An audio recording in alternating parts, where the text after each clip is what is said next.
தூதர் ஸல்லல்லாஹு அலைஹி வஸல்லம் சொன்னார்கள், இந்த வானங்கள் பூமிகளை இறைவன் படைப்பதற்கு முன்னதாக 50,000 ஆண்டுகளுக்கு முன்னதாகவே மனிதர்களின் விதியை இறைவன் எழுதிவிட்டான். எவ்வளவு நாள் இவன் வாழ்வான், எவ்வளவு நாளில் மரணிப்பான், எதை பெறுவான், எதை இழப்பான், இவனுடைய வாழ்வாதாரம் என்ன, இவனுடைய சொத்து என்ன, இவனுடைய நஷ்டம் என்ன, இவனுடைய உறவு என்ன, இவன் பிரிவது என்ன, எல்லாம் எழுதப்பட்டு விட்டது.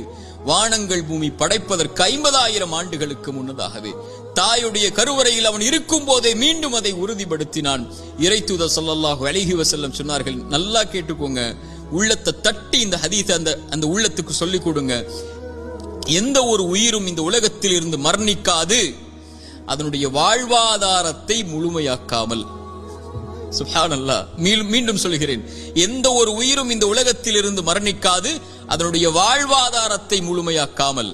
இவன் எதை பெறுவான், எதை இழப்பான், இவனுடைய சொத்து என்ன, இவனுடைய செல்வம் என்ன, ஒரு மனிதன் தன்னுடைய கடைசி சொட்டு தண்ணீரை அருந்தும் வரை, ஒரு மனிதன் தன்னுடைய சுவாச காற்றின் கடைசி மூச்சை இறைவன் எழுதியதின்படி சுவாசிக்கும் வரை மரணம் வராது.